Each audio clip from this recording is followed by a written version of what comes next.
in the driving seat the whole time. So I think, especially when you get to this game 3 in a series, that it's so important here for the rest of this competition. What's going to be the reactions now to the picks and bans? I mean, the third game of the series is always the interesting one, right? How is each team going to be in terms of what do they feel like has been the priority across the first 2 games so far? And LGD even just banning out this clock from Victoria that he played the last 2 games. Maybe they feel like this is a big issue for them. Before you guys ask in chat as well, B Cup is still having internet issues. There's apparently an outage in his area at the moment. So you're stuck with me for now. Lucky you. Lucky you. Just for now. And then we'll see what we decide to do later on. But for now, let's get our heads straight into this one. We have another ban here for CDEC, and they actually take out this fence, which, you know, we've been seeing it first phase banned nearly all the time so far. And the one game they let it through, they're like, okay, maybe we shouldn't have let the bench through, guys. It did a little bit too much. And they ban out this Phoenix as well, you know, pretty standard. So there's a lot of decent heroes in here. I mean, Queen of Pain's still in the pool. I mean, Morana's still in the pool. Mars is still in the pool. There's a lot of different things that they can go for here on LGD. And I'm really enjoying this new drafting phase, though, with the new banning and the pick orders and things. The first phase feels a lot more interesting without having like a double pick anymore for the team that has second pick. Makes it a lot more fun to watch, I think, as well. I mean, I don't know about you guys in Twitch chat. Obviously, you know, a lot of you guys, I know you like betting and things as well. But, I mean, for me, like, the drafting stage is probably, you know, some of the most interesting part of the game for me. And I don't know how you guys feel, but, you know, a lot of the time I watch streams just to watch the drafts. Which, you know, it's all the tactical side, really. Earth Shaker. And they go back for their Shaker again. And the reason they obviously like it is because FY is very good at it, but also they've covered themselves by by the clockwork being banned, right? Which they saw in game 1. FY, it was very difficult for him to deal with that clockwork. Not just that, the other heroes as well, but they go back for what their favourite is. And LGD going to be happy with that. They managed to nab themselves the Shaker. But yeah, the instant Queen of Pain from CDEC. They love this hero. XM, I think we've seen him play it already so far this tournament. And just a very like flexible hero for like all teams, really. Like, it can play 1, 2, or 3. It can even play 4 as well if needed. I'm pretty sure I've seen a 5 Queen of Pain before, so throw it anywhere across the board. It's always going to do a decent job. But LG, they instantly pick this Viper. Now, this is something we saw first phase banned, I'm pretty sure, from CDEC in the last game. So they've obviously done their homework. They know that LGD like it. And this Viper's like, if you put it mid up against the Queen of Pain, it feels so good. Because she can never dagger you because you have this corrosive skin. Like, you're doing just as much damage back with that than the Queen of Pain's doing to you with the dagger. And the thing is, they can also play it off lane as well. I've been seeing some position 1 Vipers every now and then. You know, you have this flex pick where, you know, this range hero that can really bully in the off lane paired up with the Fisher blocking Shaker can cause huge troubles. And yeah, I really like this Ogre pick. They need something in the position 5 role that can, you know, really bully the lane for them. At least if in case the Viper is off lane, I have something that can try and zone it out a little bit. And, you know, Victoria picking his hero nice and early again, showing that, you know, I think it was in the first game in this series, they like second phase banned a lot of his heroes, like the Ogre and the Treant Protector before. So they have a lot of flex value in this Queen of Pain still. Ogre just a solid hero as well. They don't really work together as such, but, you know, strong heroes for now. 5 seconds remaining. So the question is, do they want to utilize this Bloodlust from the Ogre as like the big use for the hero? I mean, obviously every hero likes to be Bloodlust, right? But there's some heroes that, you know, use it better than others. Like these hard farmers, you know, Void, for instance, in the past is something that has really enjoyed that Bloodlust, the extra attack speed for the extra bash chances as well. Always nice. But it's interesting to me that CDEC, neither of these heroes really deal with the Shaker massively well. Like, whereas instantly in game 1 before they had the clockwork option, it was like, yeah, you've picked Shaper, we're going to take this, and we can deal with this hero straight away. Like, Queen of Pain's okay, because if you ever get the dagger onto the Shaker, it stops him from blinking away, right? Which is nice, but not quite like the hard one-to-one counter that we saw before. Getting some second phase bans coming through. Obviously, the Bat Rider, something that LGD have been very good with. Beastmaster as well. Probably Old 11's best hero, I would argue. 10 This seconds Beastmaster. remaining. Visish gets banned out if you're new to this stream. And you've had your eyes closed for the rest of the game so far for China. Very, very popular hero right now.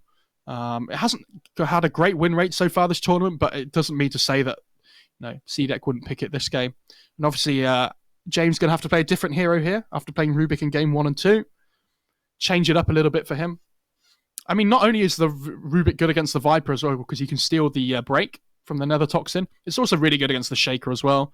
If you ever get a Fisher steal, it's one of the hardest punishing Shaker heroes, I think. You get the instant lift as well after the Echo. Always feels really good.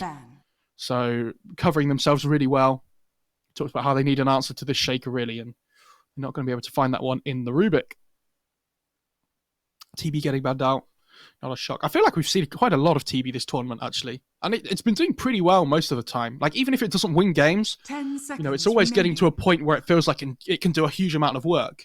I think maybe, like, one SAG game, it looked pretty bad. But, I mean, that wasn't the TB's fault. It was just the game in general.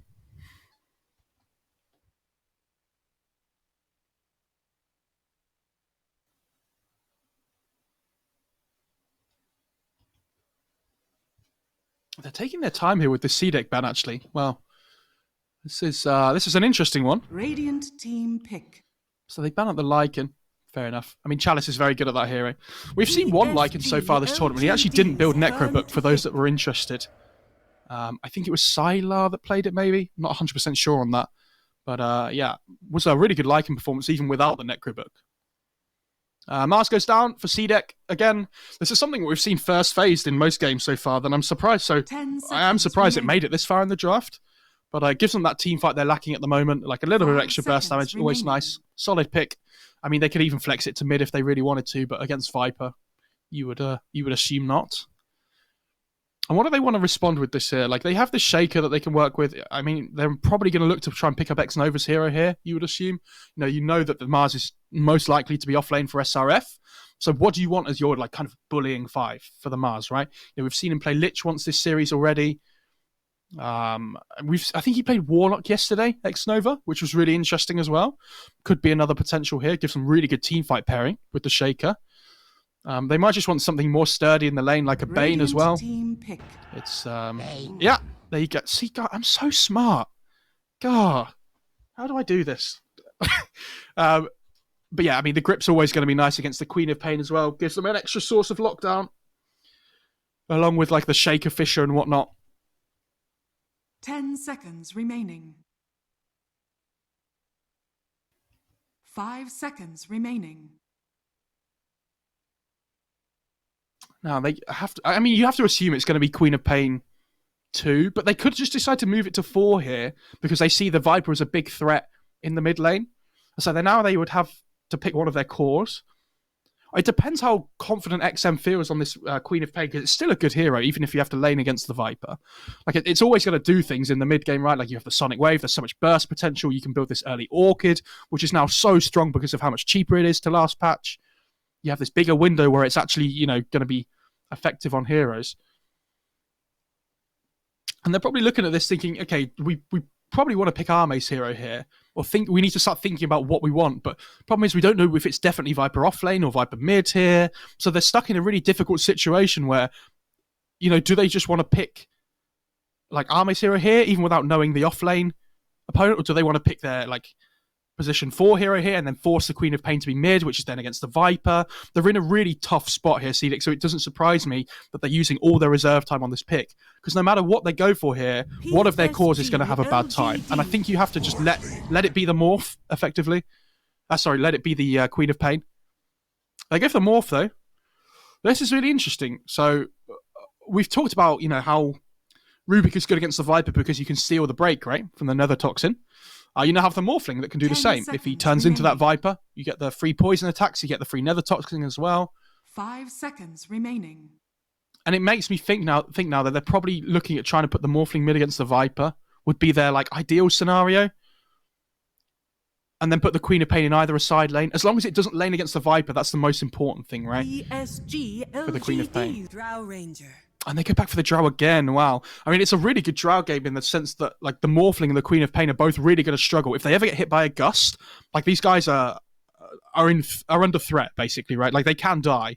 Whereas, you know, they're very much reliant on their mobility and their spells to be able to, you know, utilize the escape. It's a little bit more difficult against the Drow now. Yeah, good brood ban. I was gonna mention that one. It was looking like a really good brood game for CDEC. Up against the Viper and the Drows in the lane. Yeah, they would struggle on LGD. So I'm assuming this is going to be Somnus Viper mid still. Even if it is against the Morphling, I think they'll probably just end up putting it there. And I would assume that it's going to be Quap 4. But again, could be either way. Could be Arme Morphling, could be XM Quap. Still very open. What do LGD need from their last pick? Like, they have some team fight from the Shaker. They have OK Catch. It feels like they're lacking like a little bit of reach though, right? Like Fish is okay, but they need a hero that just goes in and commits that isn't the Shaker, right? Because if you're the Shaker, it's so difficult when you're the only source of initiation, like that has to go into the fight first. You kind of want to be like more of a counter initiator, right? Where it's not so reliant on you to have to make such a big play to win the fight. And it's probably going to be an old 11 hero they're looking for here. I mean, something like Nature's Prophet is still in the pool. The Orchid Builder for the Quap and the Morph is always nice. Pairs up well with the Drow. There you go. It gets banned out by a CDEC, though. They've got the same thinking. Tough pick for LGD. What do they want to go for? I mean, something like... I know it's a bit weird, but even Deuce is still in the pool if they want to pair it up with the Drow. If they feel like they want to go a little bit more late game, right? Kind of force CDEC's hand a little bit. They have 3 seconds reserve time after this, so they have to decide right here and now what they want to go for. Oh, and they go for the Veno. So it's going to be the old 11 Veno, you would assume, and then the Shaker 4. I mean, a really strong offlane pairing.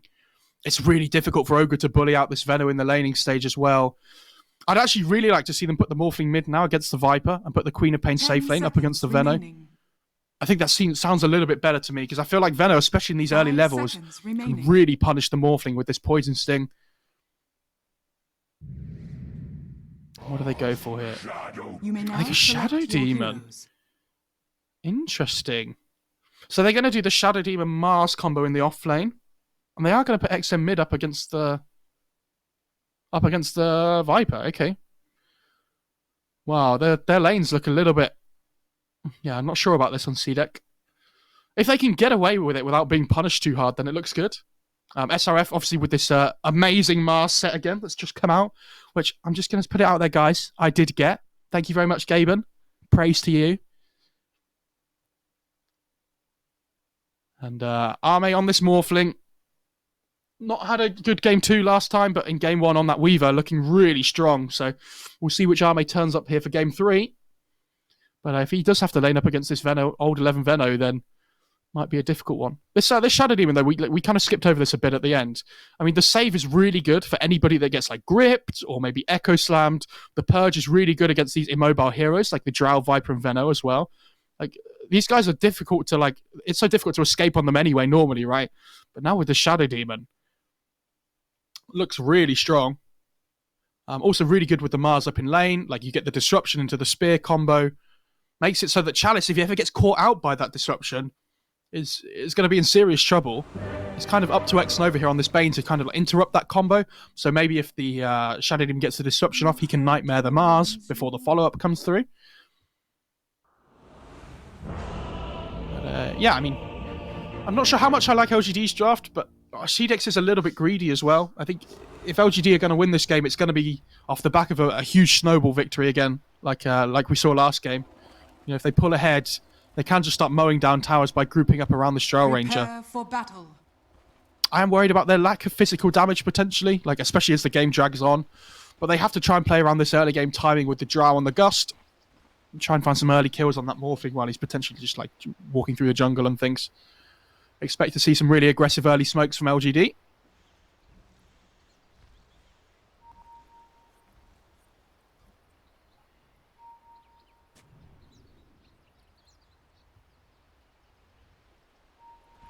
I think if CDEC are going to have a decent time at the start of this game here, it has to come off the back of this James and SRF offlane. I think there's a lot of pressure on them here to do well, because if they start to fall behind in this lane, it feels like the other two are difficult to win. But I mean, I say that XM's had some really good performances so far this tournament, so even in a lane against the Viper, where he'll probably go 0-4-4, you know, you don't really want to level the Shadow Strike up against this Viper. He should still be able to get a decent amount from this lane. The safe lane's the one I'm worried about the most, though. You know, this Venom gets to level 3. Can get really difficult for the Morphling. Because he can't just agi shift down, right? Like, if he's Galed and Poison Stung, like, The battle begins. he has to wait until the Gale runs out, effectively, right?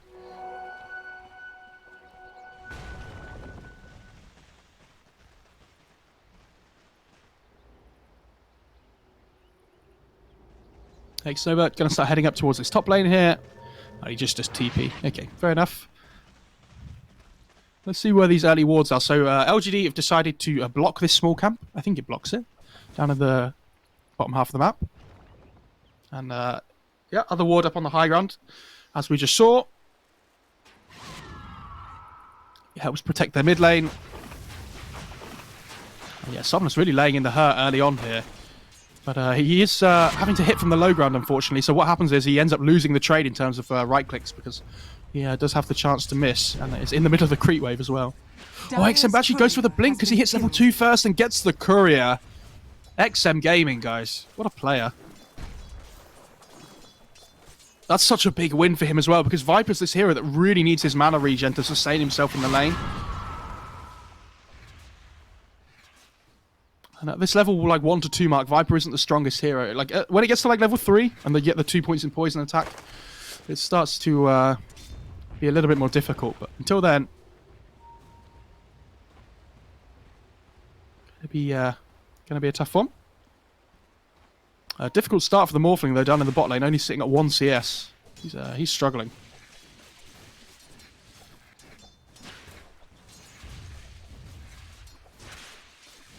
Viper really starting to take over mid lane a little bit here. It's difficult for the Quap. You know, we talked about this ever since the start of the draft. They are going to go on Morphling here. He is still level 1, so the attribute shift is very slow. They have the Fisher block, but he does get into the trees. There is this huge wave coming in now, and Morphling's still level 1, so how much can he just sit under tower here when he's going to get pressured by this Veno? That's not looking easy for him. Because the thing is, the Veno doesn't even have to do damage to him, right? It's to stop him from just free farming under the tower. Looks like Army picks up a few.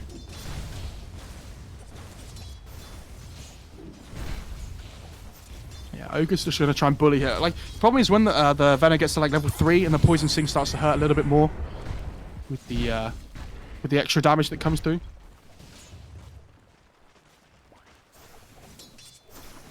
How's this CS looking mid though? That's the big thing for me. Like between this Viper and this Scorp, I know it's not very interesting to watch, right? But it's like, I feel like this mid lane's always so important. Whenever you watch these games early on, right? Like, it feels like if one of the mid laners pulls ahead really early, then it's massively game winning.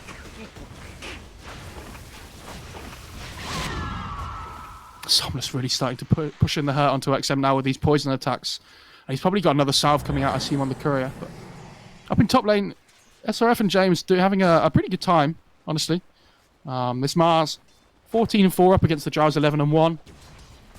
But I think as the more levels come through for the CDEC side, they kind of get they get more kill potential, right? Because there's more burst damage that can come through from them. Chalice is just going to farm up for now. Oh, Xover actually kills off SRF's courier. I'm not sure what it had on it there, but yeah, this is it. This is the combination we talked about. They get the disruption into the spear, and the poisons are starting to come through. The Nightmare comes out a little bit too late with the slap coming through from the Mars. Can they get more? That's all the stacks. Chalice is really low here on the Drow Ranger. He tries to tango up through the trees, but there's only so many places he can go here. James is going to scout him out with the Shadow Poison here, but is it going to be enough? The Shadow Poison's still level 1. I'm not sure there's going to be enough damage here coming through to kill off Chalice. It's going to be very close. Down in the bot lane as well, FY trading hits with the Morphling. But yeah, it looks like Chalice is going to be okay for now. He is playing around here. You know, it's really difficult for the Shaker to ever kill him, but yeah, with the Gale and the Poison Sting coming through, this is the problem with the Ogre.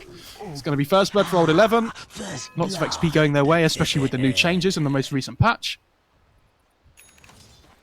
Looking good for them. FY heads off the base, but, you know, more XP for the Veno is always going to be a good thing. It's an early 1k lead for LGD after getting that first blood. And you have to say a lot of that's probably down to the mid lane, though, with XM on this Queen of Pain having to bring out loads more regen all the time to have to deal with this Viper. And he's actually just gone back to the jungle now. Wow. This Viper 28 and 12 in terms of CS. I think the big thing for this Queen of Pain is no matter how badly the lane goes, right, you can always hope to get this level 6 at a decent timing. And then, you know, look to try and make a play with that Sonic Wave. But she is really struggling down here. Yeah, and the Gale goes on to Venom. They get the Fissure as well, but, I mean, the level 2 attribute shift should make Morphling fine. But Ogre, I think he's the one in trouble here. Armor going to look for a deny. He doesn't quite manage it because the Ogre has about 100 armor. I think it's 8 in these early stages of the game. Armor can't even get the last hit on the Morphling to deny him, unfortunately. Next, I'm just going to try and jungle up here with the little Scream, stacking some camps, but it just means Somnus is pulling ahead here in the mid lane in terms of XP. He's going to start to push in the lane now with the Catapult Wave. He takes the point in Nether Toxin. They get the disruption, though, into the Spear top. Have they got the damage for Chalice here? And they do with the Poison stacks coming through. Shadow Poison now being level 2. The damage output increases massively here. Radiant's middle tower is under attack.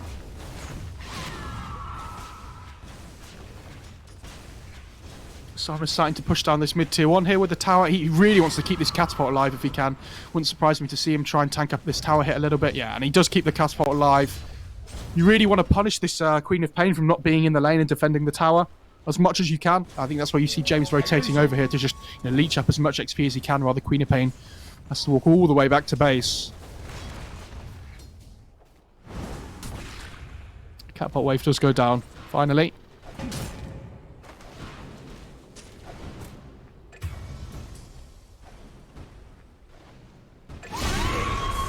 Oh, bot lane actually. Oh, they managed to find a kill on the Morph. But they get the return kill on Veno. How did they kill the Morphling? They must have managed to catch him with a Fissure into like a follow-up Enchant Tome or something. I feel like he shouldn't be dying down here on this Morphling. But at least XM comes in with a rotation. They do manage to get a return kill, but I mean, still, you know, massively worth it for LGD every time you can kill this Morphling. If he's struggling and the Queen of Pain is struggling, then, you know, where's the mid-game damage coming from for a CDEC? LGD going to be very happy with this one.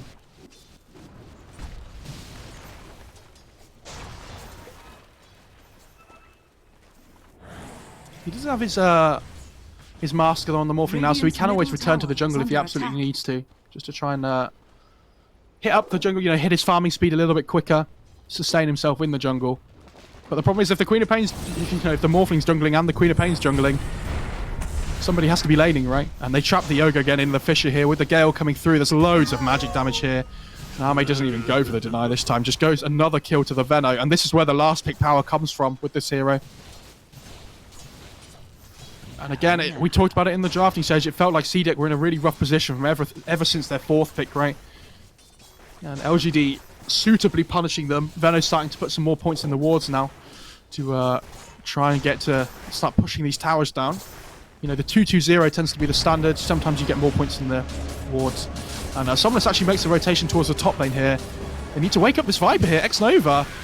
Yeah, but they are going to get the kill. I mean, he tries to take as much of the stack as he possibly can on the Mars, but, you know, does lose his life for it. And if you look at that net worth chart at the moment, this Veno and the Viper, the two disgusting poison boys, are pushing further in front here. It's a difficult one. They are going to try and trap this this Morphling down bot again here, and they actually get the kill. He doesn't get the Strength Morph off in time on the Morphling. Arme, buddy. This is not fun down here at all, is it? And LGD Chalice making the rotation down here to try and push this tower. This is where the more points in the wards is going to start to come through here. And they're going to look to try and force down objectives here. X-Nova taking the XP up in the top lane at the same time, being very efficient with their map movements here. Radiant's bottom tower And if they can try and like set up down in the spot lane, start taking over the jungle exactly as they did last game. 9 minutes in, we're up to a 3k net worth advantage already. And they don't even have to be worried about a rotation from CDEC coming through here. Like Veno just dropping the wards in the trees below this tower so they know nobody's coming. Radiant's bottom tower And it's free real estate, guys, for LGD. Radiant's middle tower is under attack.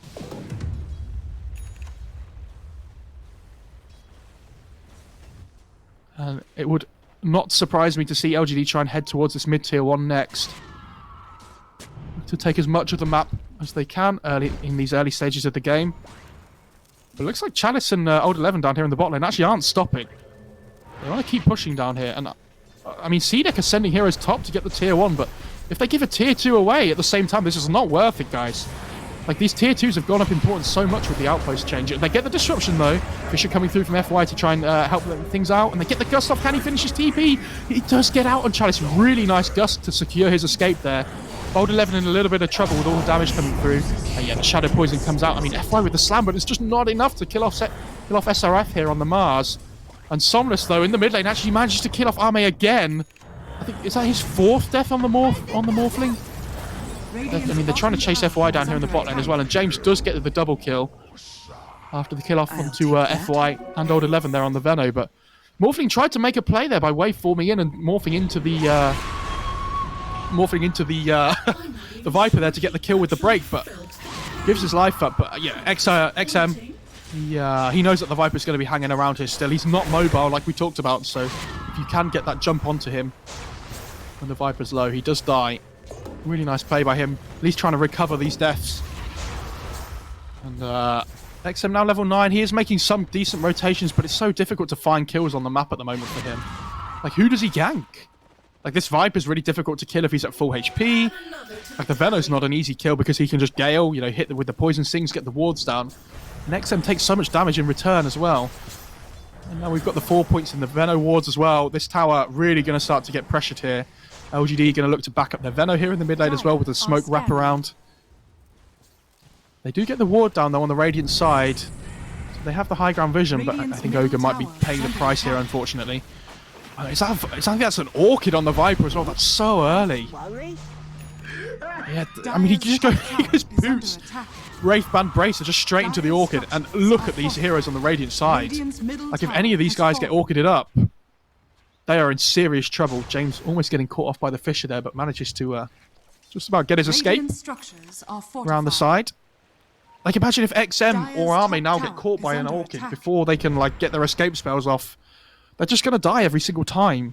And XM's building towards this first sight in BKB, but I mean, is that what you really want on the Queen of Pain? We've seen it once today already, and it worked okay, but I just worry that if he's building defensively, right, and the Morphling doesn't have any farm either, then again, where's the damage coming from? LGD are just going to be riding the momentum here. And there's a Vessel on the Veno already. Gee, I mean, as if Arme wasn't having a rough enough time already. Invisibility. They are going to smoke up here, though, on the Radiant side. Try and look for something towards the bottom half of the map. Chalice looks like to be the point of contention here, but I think he realises something's going on here. Starts to farm a bit further back, but yeah, they have the disruption initiation. There's going to be the arena, the spear coming through. And they're going to be able to finish off Chalice here. Nice kill for SRF. And I think anything they can get at the moment on CDEC is always going to be a good kill for them. They need to take whatever they can get right now. And the fact that it's on a core, even better for them. LGD, though, on the top half of the map, they're going to start trying to push down this last tier 1. They do have this vision up on the high ground, though, on the Radiant side, so I say that the Veno ward goes down. I think they're getting the D ward off already. Oh, they actually don't have a sentry down. Okay. Ward only has a minute to live, though. I wonder how LGD want to play this now, because they do have the Vessel on the Veno, but I don't think he has any charges yet, right? So it's difficult for him to find that initial kill. I think they can try and brute force this tower down with wards, but you kind of want more heroes up here, I think, for LGD, otherwise it's really easy to punish. And Somnus in a little bit of trouble here, and he just goes down. XM has blunt forward, though, so getting a little bit low here, he's in a bit of trouble, but Morphling turning into this Viper here, just the poison coming through too much for FY and Somnus to deal with. Old 11 coming in, but this Ogre's so tanky, and now he might give his life away, and Old 11 as well. Dear, oh dear, LGD. This is why they need to bring the numbers advantage up here. Like, if you kind of half commit to these things, this is exactly how CDEC come back into the game. Like, you're giving them an opportunity to find the initiation onto you. And this was the route without the arena on the Mars as well. Like, they now have this arena back up again if they want to try and make another play here on CDEC. Arme, that fight was massive for him as well, getting that double kill. That's such a big boost of net worth for him.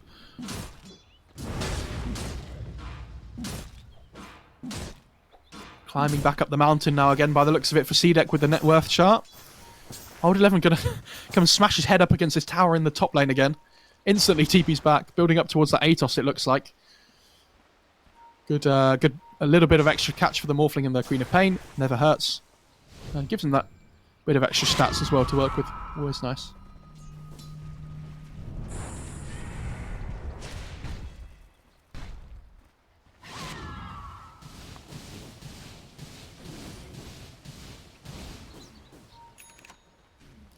CDEC really want to defend these towers as much as they can right now. You know, they've sensed blood now. Like, they've had one good fight, and they think, you know what, we can actually do this.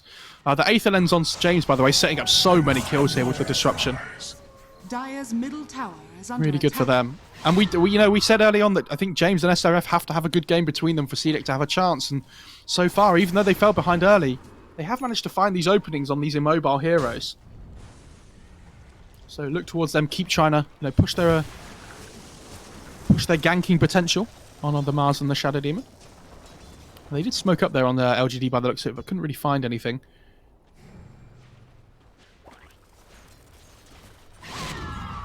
Ogre looks like he's going to look and try and drop a deep ward potentially up here maybe, but they're going to try and push this tower here with the catapult wave top on CDEC. Must be feeling pretty good after that last fight, to be honest. They do finish off that tower. Net worth advantage now down to 1k, so honestly, like, when this BKB comes out for Queen of Pain, where's the physical damage coming from on LGD? Like, this BKB duration, the Queen of Pain pretty much becomes immortal. So it's down to LGD to try and make the chain stun happen onto the Queen of Pain before she gets that BKB off. Whereas it feels like she's not really dying in the fight. They're going to look to push this tier 2 down in the bot lane, but CDEC are ready here, and the blink from the Mars with the spear follow-up as well. They're trying to pin this Summoners down to the side of the arena. Break comes through from the Arme on the Morphling as well. They are going to be able to bring this Viper down in the break duration. And this is the hard counter from the Morphling against the Viper. Ogre looking for more here onto X-Nova. Trying to look for the stun range, but a little bit far away. SRF goes in with the spear, though. Pins up Chalice against the tree, and it's going to be another kill.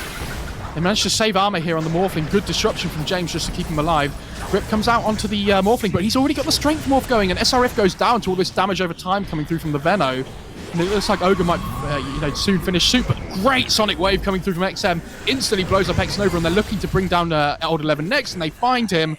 FY, the sole survivor from LGD, but what a team fight for CDEC. This is before the BKB even comes out. I mean, these initiations from SRF are just paying so much dividends.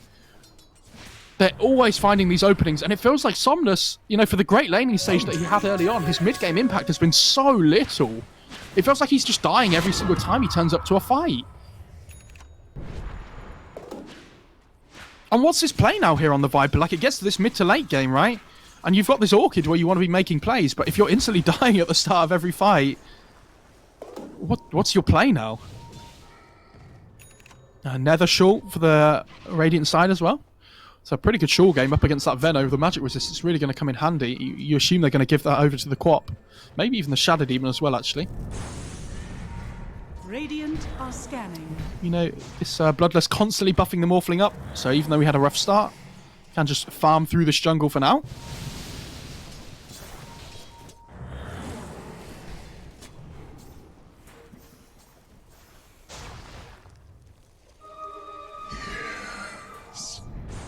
This LGD, how much does this feel like game one though, guys? Where LGD were in the driving seat, take a couple of bad mid-game fights, and all of a sudden CDEC just come racing through with the better late game.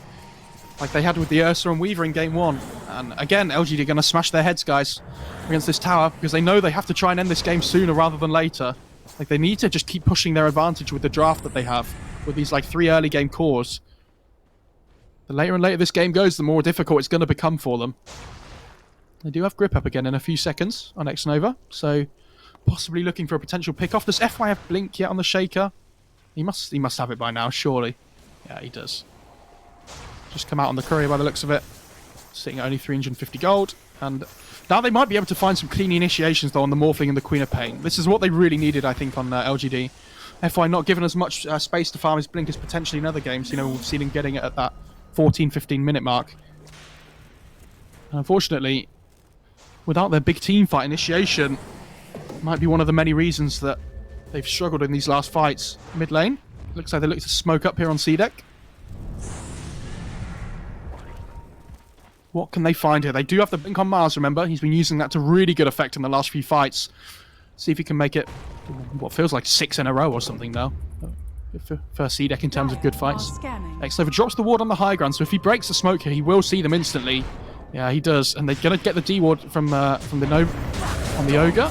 Well, he tries, but it actually stays up for a little bit longer. Arena goes down, but the grip comes out. Oh, really big initiation from FY on the Shaker. Can they bring down XM?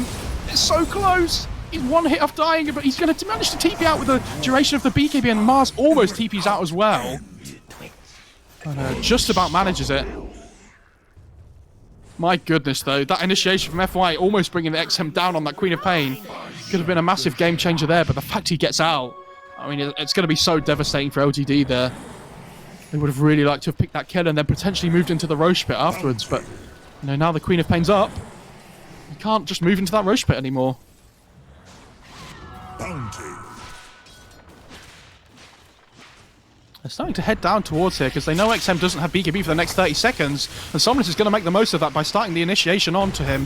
Fisher comes through from FY as well, and that is a dead XM. 566 gold going towards the Viper. That's a hell of a lot. Unstoppable 6 streak. Going into the pockets. If Viper had pockets. I can't imagine he does, but...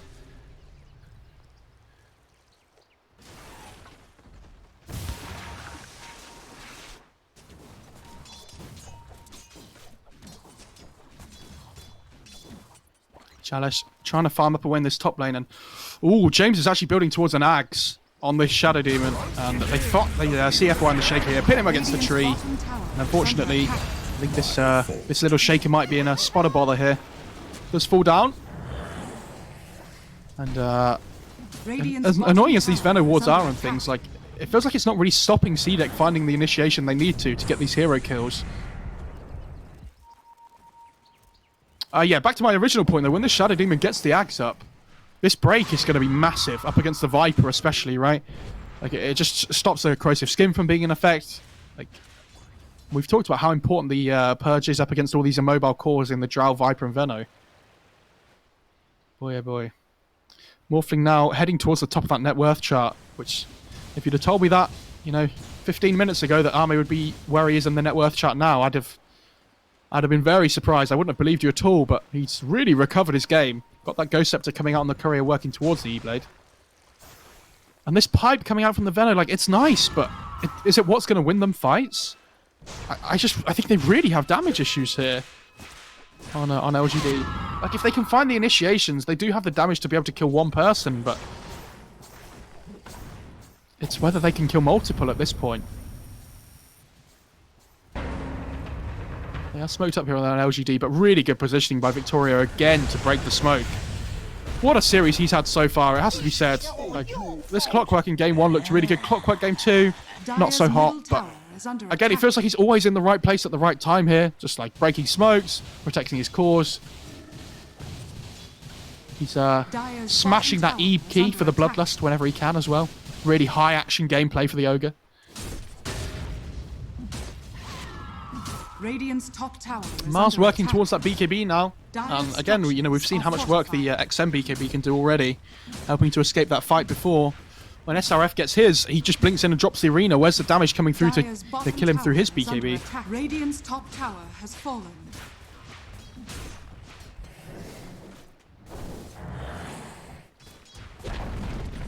Dire's bottom tower has fallen. XM is going for that Orchid next. You know, a little bit late in comparison to some of the Orchids we've been seeing recently. But it is his second item after the BKB, so... Still going to have a good impact this game if he can get onto the backline, find an Orchid onto the Shaker or the Bane. Probably his #1 target, really. I mean, it's great if he can get it on the Veno as well, but to kill off this Veno who's going to have a pipe in an Orchid duration seems a little bit ambitious. I think the supports have to be the key targets for CDEC here. Dire are scanning. Do you guys prefer CDEC or CDEC? Because I know BCOP says CDEC a lot, but it doesn't roll off the tongue as easy, you know? It's a little bit more difficult. I guess I don't have an excuse. English is, my first language. Never mind. They are going to smoke up here again, though, on the Radiant side, but looks like they couldn't really find anything. Unfortunately for them. And, Ogre actually has a Veil on the Ogre. Interesting. I mean, they do have a lot of magic damage on their team. The Ogre, the Shadow Demon, the Morphling as well. Even the Queen of Pain, so the Veil does have its merits here, but I don't think I've seen this before. It's interesting. And this is the finished Orchid coming out for the Queen of Pain now. Game slowed down or so in the last 5 minutes. It definitely favours CDEC. You're going into this late game, you have to back them, right? With this Morphling. Up against these LGD cores that don't really scale massively well.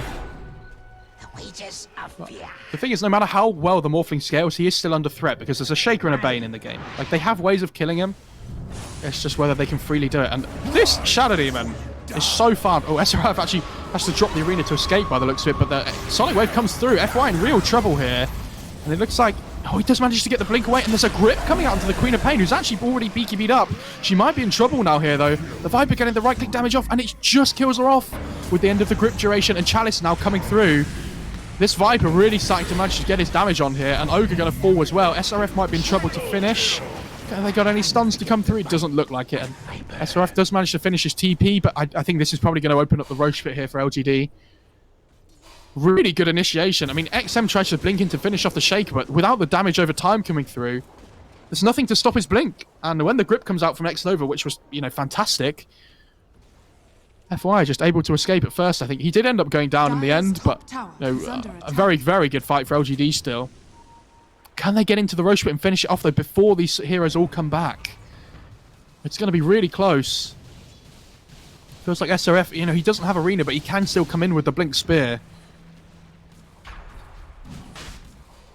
Radiant's bottom tower is under attack. Roche is getting low here, but does SRF want to jump in? Does he want to make something happen? He's going to have to be quick here. Yeah, the Fisher comes out. Amazing Echo Slam from FY, actually. They managed to get the Morphling before he gets his Strength Morph off. And now the Arena gets dropped, but is it a little bit too late? I mean, James comes in with the Disruption to delay the death, but SRF is still going to go down here. FY. This is why they value the Shaker so highly in LGD. FY, when he's at the top of his game here, it's so difficult to stop him from doing what he does. Amazing initiation, though, from FY. Did they have a ward down? It looks like they did have one on the high ground in the Radiant jungle, but I don't know if it spotted the Morphling coming across or not. Great initiation, nonetheless. Yeah, they did have one. What a really good ward down. I assume it was with X-Nova before. Don't know how that's managed to last 4 minutes before, but never mind. With the Morphing and not having buyback here as well, this looks like it's going to be a Rax attempt here from LGD. My voice just had a mad crack there, but never mind. They are a little bit worried, though. I mean, the glyph does go down, so with Mars being up in 5 seconds, they are going to be a little bit patient here. And you see this from teams so much nowadays, or at least last patch. I assume it's going to be the same here. It's so difficult to go high ground, guys. If you're playing pubs and you think, is it okay to go high ground yet? The answer is probably no. Like, you really need to try and get a pick off most of the time. Wait towards a second, maybe even a third Aegis before you go high ground. You just want to keep building up your lead in these stages of the game. With the first Aegis, try and take all the outer towers if you can. But, going high ground, you have to respect the other team.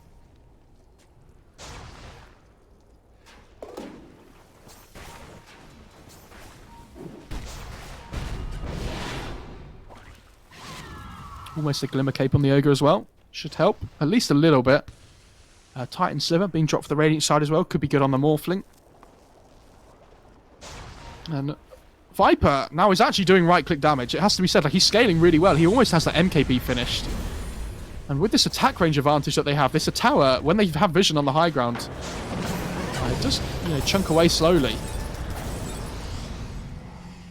All the ignites coming through from the Ogre onto the Viper. Yeah, seeing about 1,000 gold off that MKB on the Viper, so his damage output going to be really high. He does have the BKB of his own now as well. I haven't really felt the effect of this Ags on the Shadow Demon yet, though, which he got a few minutes ago. Wondering whether this was definitely the best item choice. I mean, it's still good, right? I mean, the 3 charges of break is always going to be nice, but perhaps a positioning item would have been better for him before he went for the Ags. Difficult to say. Again, we talked about it in Game 1. Hindsight's a wonderful thing. Nice little trick from Old 11 as well. You've seen his inventory there on the Venno, not combining the hood into the pipe yet. You can get one usage out of the pipe before you combine it in the fight, and then you get the second barrier that can be used. Always nice. Paladin sword for the Dire. You assume you give that to the Viper. Maybe the Venno. I don't know. Yeah, he's going to keep it for himself. Helps sustain himself. Seems fair enough to me. Radiant are scanning. LGD lineup. You know, that after that one good fight they had before around the Roche pit, CDEC feel like they're a little bit scared now to make these moves that they were before. They're just a bit more hesitant. I think, you know, the fact that Arme doesn't have buyback on this Morphling is a bit of worry for them, that if he dies again without it, could potentially be a set of racks for LGD, and then you're really playing from behind. Setting up for the bounty runes, though. They are going to take 2 for 2. And he looks like he's working towards a BKB of his own on the Shaker. Wow. It's actually only about just over 1,000 gold away or so. Just under, potentially. And yeah, when he gets that BKB, FY are going to be able to be a little bit more aggressive than normal.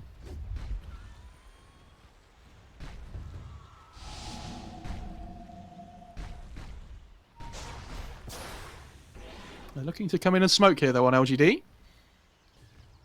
Trying to find something. But look where CDEC are. I mean, XM's pushing out this bot lane, but the rest of them are just hugging their base right now. They do not want to get caught by anything here. And they know something's up. Dire scan the top jungle just to see if anybody's farming there, but I think they realise that CDEC have read them well. Not going to be able to get anything for their attempt. And possibly with this Aegis now look for the tier 2s outer towers that we were talking about. It's been a little bit of a while since they smashed their head against this bot tier 2. They're going to return to that one. What's Arme building? Sorry, what's XM building next to on this Queen of Pain? Because he went for this Orchid. Okay, so he's got Lincoln's queued up. Obviously, really good up against the Viper Strike, the Fiend's Whip, and things as well, which is his biggest worry. But you know, is that really going to change the game for them? Right? I guess he could put it on the Morphling if he needed to as well. But you know, they still have Echo Slam to worry about. It's not like this Lincoln's completely saves you.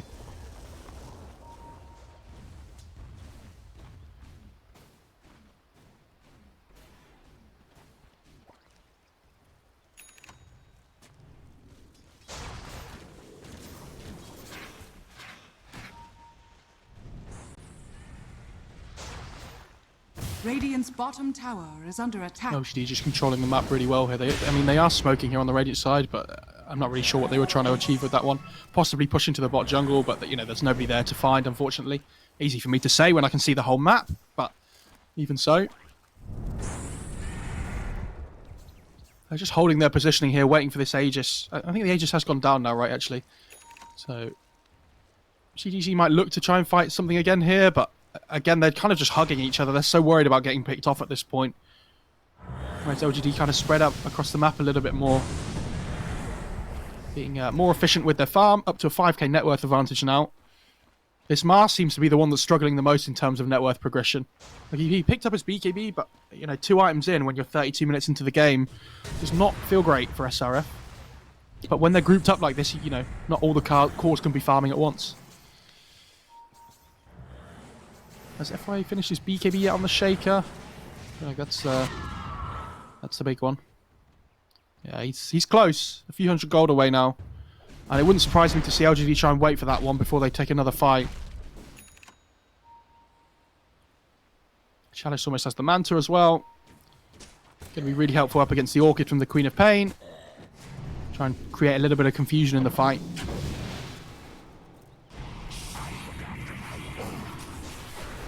I will say, I think James has been my MVP so far for the CDEC side. He's actually 5-1 and 8 on the Shadow Demon. Dear Lord. What a score. I mean, I knew he was doing well, but boy. I mean, 2 decent Rubik games so far from him as well, but the Shadow Demon probably been the best of the lot so far. And again, game has slowed down. Both teams kind of waiting for this next Roshan, really. Like this Aegis is too important for both the teams. Like the problem is now it hits the Roche minimum respawn time soon as well. Like if one team takes a bad fight now, you're kind of saying to the other team now, like, yeah, that's a free Roche for you, right? Like the next fight is going to control so much of what's going to happen this game, and so both teams need to be ready for this. That's actually a Lotus Orb on the Bane as well, which is interesting. It makes it really difficult for Shadow Demon to just drop his ults onto somebody when they're Lotus Orb there as well. And it's good at taking off the Orchid as well, which is really nice. Not just for himself on the Bane, but other people. I'm surprised X never has this much farm, to be honest. I don't think he's ever seen this much in his life. Normally playing that, position 8 or something for LGD.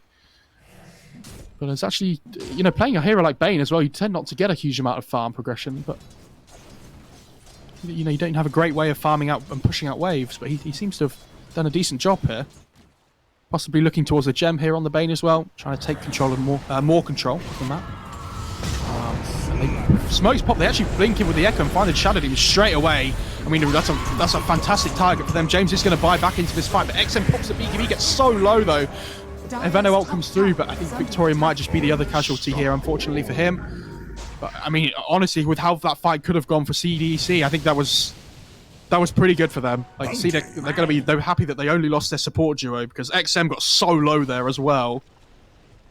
He was seriously under threat, and the fact he gets out is, a massive win for them almost. A little bit more of an XP now lead for the Dire, and an 8k advantage. But again, like when it gets to this point in the game, an 8k net worth advantage really isn't a huge amount. Like, you have to look into the net worth advantage less and less as the game goes on.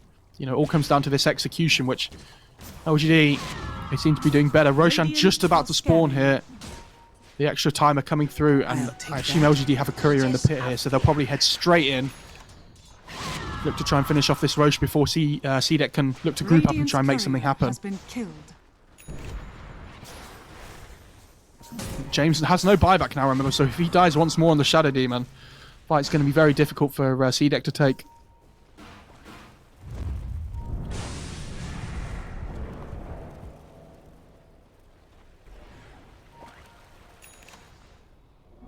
My tremors travel faster. Oh, for you guys in chat, by the way, that don't know, I haven't told you yet, B-Cup's having some internet issues still, so for now, you're stuck with me. Lucky you. The Mo Farah play-by-play has made its debut today. So, hopefully we can get him back later. For those of you who have recently joined the stream.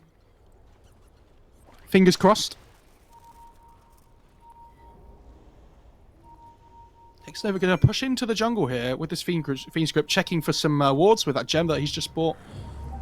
And yeah, the Roche still up, 5 on 5, and CDEC seem to have wrapped their way around here onto the enemy high ground. But LGD going to smoke here, possibly just try and hold the high ground themselves, wait for CDEC to potentially make a move. I think both teams know where the other is, right? Like, they kind of get this, and Chalice putting a bounty onto the Shadow Demon and understand how important he is. And guess which hero's going to tank the gank, guys? It's going to be Victoria on this Ogre straight away. SRF goes in, though, with the Arena, but, I mean, Viper's already got his BKB off. Like, this isn't good. And the break comes through onto the Viper, though, with the Shadow Demon Axe. And Chalice goes down in the backline straight away as well. XM, his BKB runs out on the amazing Echo Slam from FY as he goes into pit, follows up with the Fisher. And James is going to be in trouble now on the Shadow Demon as well, but another ult comes through from the Shadow Demon onto the Earthshake, and he goes down as well. And another disruption as well to try and stop the damage coming through onto the Morphling. He waveforms away, but he's the only survivor left on CDEC here. It's a 2 against 1 scenario. 7 deaths so far in that team fight. And there's another Gust on the Drow Ranger here. Can they catch the Morphling? They don't quite see him. But here comes FY on the Shaker. They get the Fisher. Can they get the follow-up Enchant Tome? They do. And there's a Gust coming through from the Drow. And Arme going to fall here on the Morphling. No buyback on all 3 of the cores from CDEC. And I guess that means we're going to head into the pit for LGD here. Obviously, they don't know there are no buybacks, so they might be a little bit hesitant here. But you've got to be, playing to win. At least try and force the buybacks out. Because they know you're going to be in the Roche pit here on CDEC. But again, I will say great positioning by Victoria again. He breaks the smoke of that fight. He's the one that tanks up so much of the damage with his Glimmer Cape on as well. It takes a long time to kill him. Unfortunately, these Shadow Demon purges coming through not enough to win these fights. Amazing Echo Slam by FY again comes through just as the BKB runs out on the Queen of Pain. It's going to be the Aegis going towards the hands of the Drow Ranger.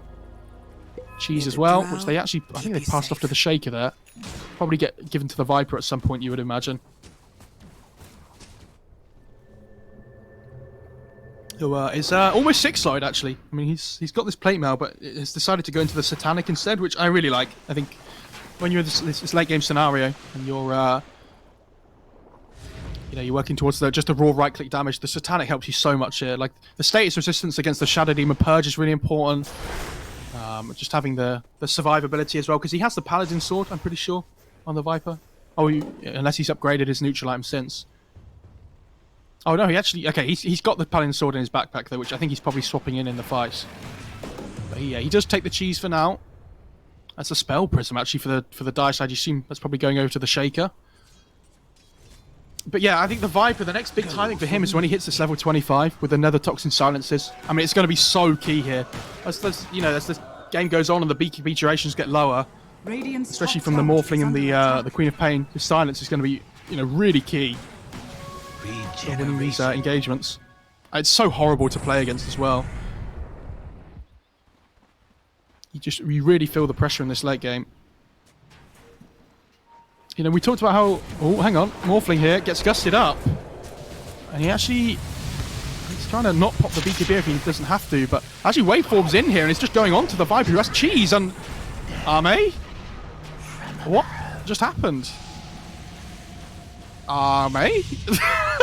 Maybe he didn't realise how many heroes were going to be there, but I mean, unfortunately for him, there was quite a few. And Old 11 here, with the tank that he is, just absolutely commits to the base. And they're going to realise when Morphling doesn't buy back here that he actually doesn't have it. XM commits with the Sonic Wave here, and they are going to be able to bring down FY and the Shaker. But XM's BKB is running out here now, and Chalice is just probably going to start hitting the buildings. They are trying to go onto SRF here, with this damage coming through, but with the Bulwark allowing him to walk away. Looks like they're just going to try and take this mid-tier 3 instead. Old 11 in a difficult position here with the Flicker, though. Manages to purge off the dagger. He is so tanky though on this Vedo. 42 armor.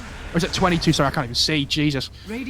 Casting so long by myself, now my eyesight's starting to go. Yeah. No, it's actually 42 armor. That's insane. Eyesight's back, guys. Don't worry. And they do take the racks here.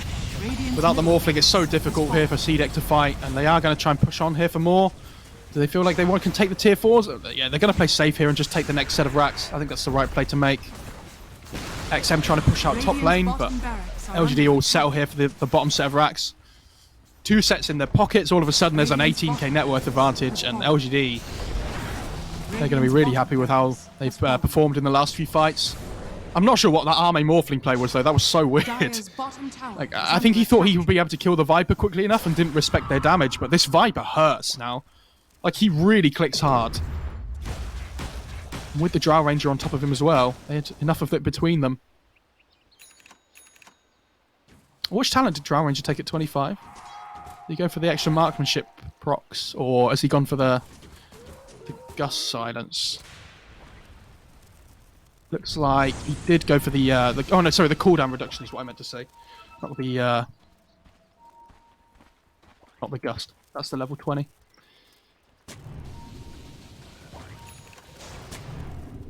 And they are going to smoke up here on CDEC to try and find something, but...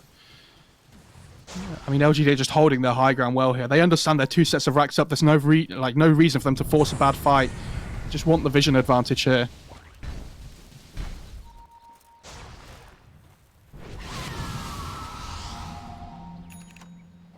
Just going to try and hold a high ground of their own here on CDEC. Makes perfect sense. Play around the vision that they do have. Then a ward goes down, and they did see the Mars there, I think, for a second. But Old 11 is absolutely fearless. He just runs into the high ground again. Forces a really early Mars BKB, and a really good nightmare by Xnova to keep Old 11 alive for a little bit. But he does end up going down. FY with the Fisher just to block people off, and a really good grip here onto the Morphling just brings him down. He does instantly buy back, but Xnova here going down in the backlines by the looks of it. He's not quite going to fall, but XM... He's in trouble here, tries to blink away, but they are getting the chase onto him, and he is going to fall down here. Old 11 instantly buying back into these fights with the BOTs, and they're going to bring down SRF here as well. SRF and James both not having buyback here. Really good fight by LGD, pushing up to the high ground. Old 11 realizing that if they want to kill him, they have to commit so much, and instantly buying back into that fight, and just BOTing in. You're going to look to try and finish off this game here. Everybody on the CDEC side having used the buyback. It's going to be a 5 against 3. What can they do? James actually finishes off his buyback here. Now he does find it, so it's now the 5 versus 4. But I mean, LGD are just smashing onto your towers here. What's the play? And Arme just They are going to go for more here, but yeah, with the Arme death, I wish you could have seen me, guys, there. That was... I mean, Arme has to do something there. Like, it's unfortunate he dies, but he has to try and make a play. Otherwise, they're just going to take the throne, right? Like, they're in an impossible situation. But this Viper scaled much better than I thought he would. I mean, it's okay to be wrong, chat, as long as you learn. And I'm definitely wrong a lot, so I must learn a lot. Yeah, really well played by LGD. Going into this late game, I feel like, you know, the fights around the 30-minute plus mark were just always in the LGD favor. Felt like, you know, FY was always finding these openings, and Old 11 itemized really well. He was so tanky, you know, that 42 armor, like he has the pipe as well. He's not easy to burst down. And so he just kept running into high grounds and forcing CDEC to say, okay, look, we have to go on to the Veno first because he's literally just running at us. And then they're put in a position where because they have to use so much to kill the Veno first, there's just not enough follow-up damage to be able to kill off this Viper and the Drow. Really good performance by X Nova especially. I think 5-2 and 14 says it all, but yeah, CDEC really struggling to find their openings in that like second half of the game. Yeah, they fell behind really early on, but they managed to find some like really good arena fights in the like early to mid game. But then as it dragged on, they really struggled. And unfortunately, Arme with some questionable deaths later on, possibly, you know, still feeling he's on LGD. But unfortunately for CDEC, this has puts them in a really bad position in the group now. They're 0-2 with Vici Gaming yet to play. So, you know, Vici Gaming definitely not going to be an easy series for them either. And you have to say that coming up next, the CDEC versus